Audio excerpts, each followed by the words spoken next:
رات کے 12 بجے تک آپ نے بہت سے علماء کو سنا، مدرسے کا تعاون بھی کیا، اور سردیوں کی اس رات میں جو اب تک آپ یہاں بیٹھے ہوئے ہیں اور آپ مزید اور بیٹھ کر مجھے بھی سن رہے ہیں، اللہ رب العالمین آپ کے بیٹھنے کو قبول فرمائے۔ جو باتیں کہی گئی ہیں اور کہی جا رہی ہیں، اللہ تعالی ہم کہنے والوں کو بھی اور سننے والوں کو بھی عمل کی پوری توفیق عطا فرمائے۔ قرآن کریم کی ایک آیت کریمہ کا ٹکڑا میں نے آپ کے سامنے تلاوت کیا ہے، اسی کی روشنی میں میں آج کچھ باتیں آپ کے سامنے رکھوں گا۔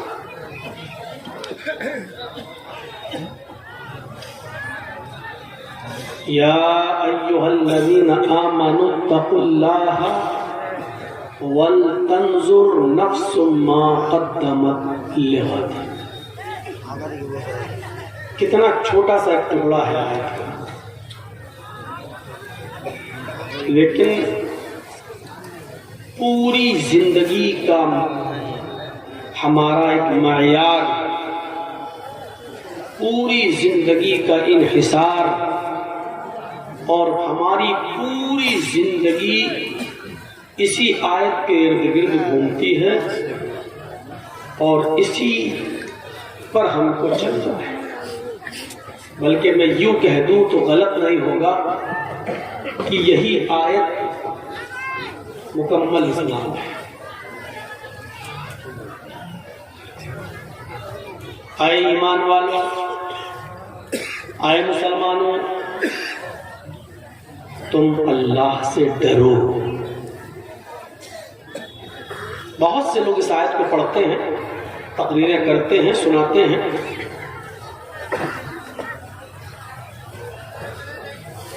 سنیے ڈر کس کو کہتے ہیں اور اللہ نے کس ڈر کی بات کہی ہے۔ دو چیزیں بتائی گئی ہیں اس آیت میں۔ پہلی چیز اللہ سے ڈرو،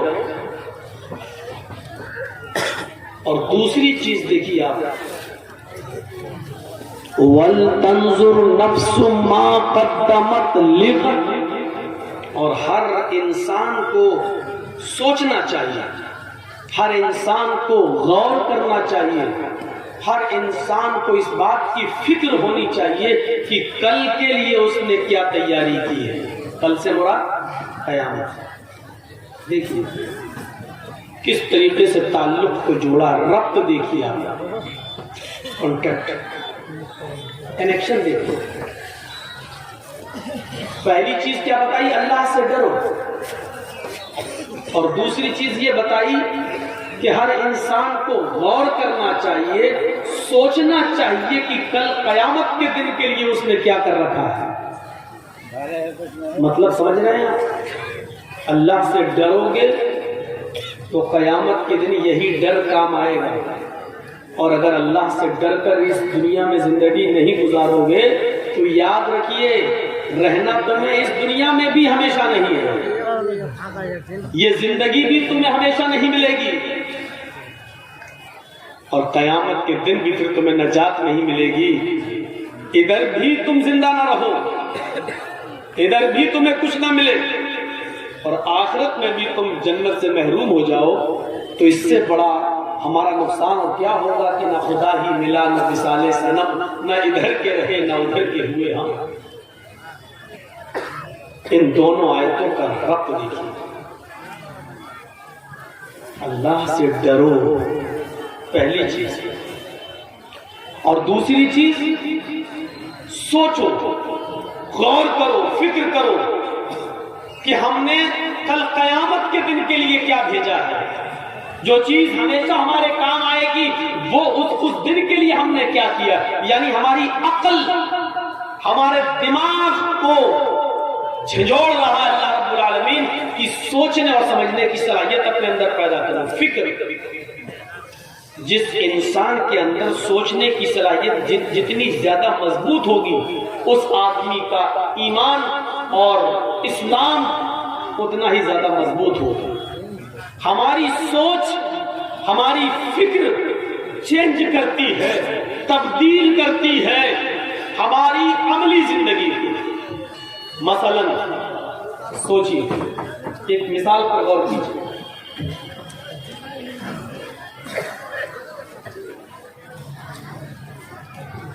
اللہ کے رسول نے جس چیز کو ننگا پن کہا ہے, سنیے گا, آج مثالیں تھوڑی سی زیادہ رہیں گی.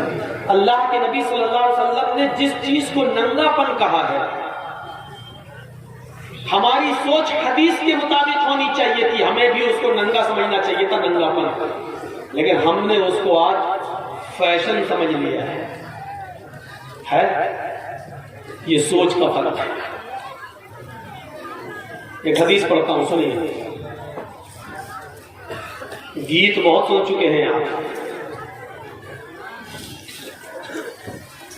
قرآن و حدیث سے ہٹی ہوئی باتیں بہت اس جلسے میں ہو چکی ہیں, سب میرے کانوں میں پڑ رہی تھی, سب میں سن رہا تھا. کتنا قرآن سنایا گیا اور کتنی حدیثیں سنائی گئی وہ سب ہم کو معلوم ہے. اب ذرا ادھر آ جائیے, کچھ باتیں قرآن و حدیث کی سنیے. نساء کاسیات عاریات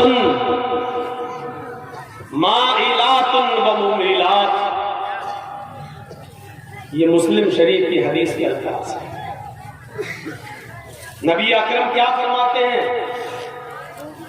تم دیکھو گے تمہاری زندگی میں قیامت سے پہلے ایک ایسا زمانہ آ جائے گا کہ تم اپنی آنکھوں سے دیکھو گے نساء, ایسی عورتوں کو, عاریات, جو کپڑے پہنے ہوں گی, یعنی دیکھنے میں کپڑے ہوں گے ان کے جسم پر.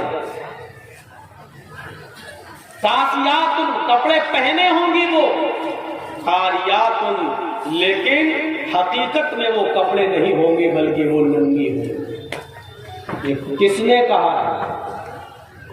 محمد رسول اللہ صلی اللہ علیہ وسلم. یہ جرجیس اور اس کے باپ کے گھر کی بات نہیں ہے, یہ حدیث ہے. پھر سے سنیے, نبی کا فرمان کیا ہے؟ تم دیکھو گے عورتوں کو جو کپڑے تو پہنے ہوں گی لیکن حقیقت میں وہ کپڑے نہیں ہوں گے بلکہ عاریات, وہ ننگی ہوں گی. مائلات, جب وہ نکلیں گی اپنے گھروں سے تو نوجوانوں کو اپنی طرف مائل کریں گی, اپنی طرف رجھائیں گی, اپنی طرف آکرشت کریں گی, اپنی طرف کھینچیں گی. وَمُمِيلَاتٍ, اور جو نوجوان ان سے مسکرا کے بات کرے گا وہ ان کی طرف بھی مائل ہو جائیں گی, وہ ان کی طرف بھی آکرشت ہو جائیں گی. یعنی دونوں طرف سے یہ معاملہ ہوگا, یہ ان کی طرف مائل ہوں گی اور لڑکے ان کی طرف مائل ہوں گے. اور یہ مائل ہونے کی وجہ کیا ہوگی؟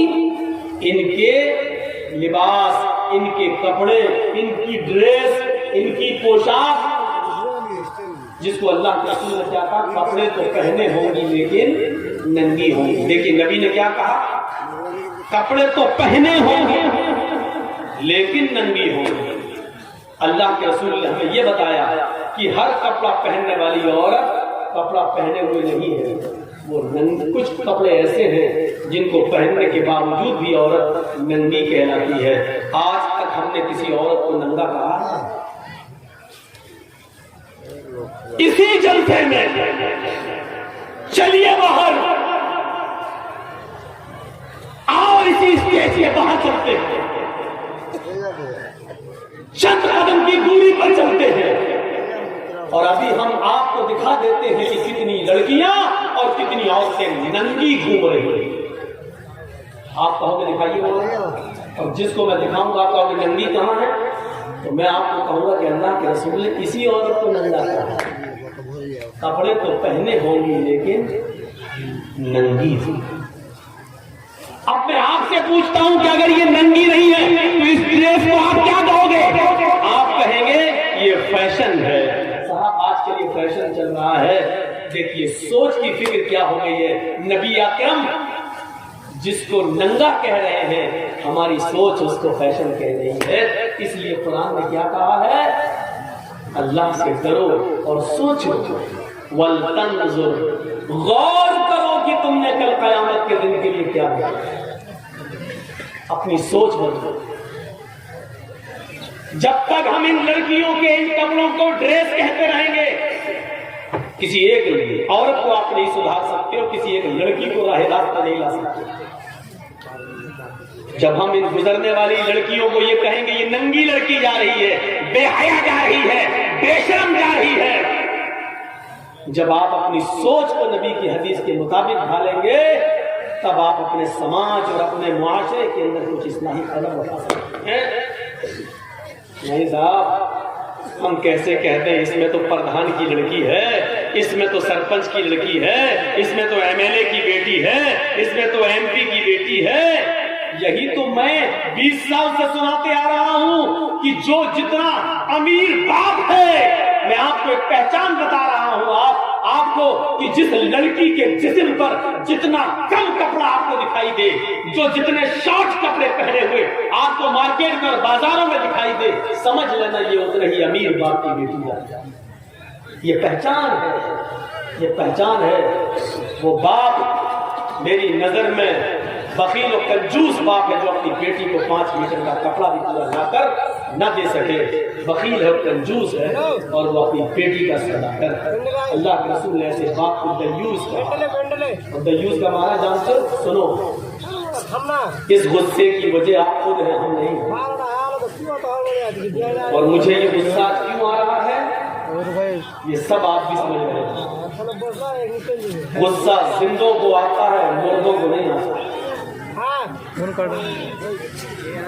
زندوں کو غصہ آتا ہے، مردوں کو نہیں۔ آپ کو غصہ آنا چاہیے، جائز بات پہ آنا چاہیے۔ اللہ کے رسول کو بھی غصہ آتا تھا، اور اتنا آتا تھا کہ آپ کی غصے میں آنکھیں لال ہو جاتی تھی اور ایسا لگتا تھا جیسے کسی نے انار کا جوس، انار کا رسا نبی اکرم کی آنکھوں میں ڈال دیا۔ لوگ کہتے غصہ حرام ہے، ناجائز غصہ حرام ہے، جائز بات پر آپ غصہ کر سکتے ہیں۔ آپ کی بیٹی بے پردہ گھوم رہی ہے، آپ غصہ کیجیے، آپ کو کون روک رہا ہے؟ آپ کی بیوی بے پردہ گھوم رہی ہے، آپ غصہ کیجیے، آپ کو کون روک رہا ہے؟ آپ کا 10 سال سے بڑا بیٹا اگر مسجد میں اذان کی آواز سن کر نماز پڑھنے نہیں جاتا، آپ اس کو ماریے اور اس پر غصہ ہوئیے، یہ غصہ جائز ہے۔ اور غصہ زندوں کو آتا ہے، مردوں کو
یہ ابھی کئی مرتبہ لائٹ گڑبڑ کرے گی، ابھی دیکھیے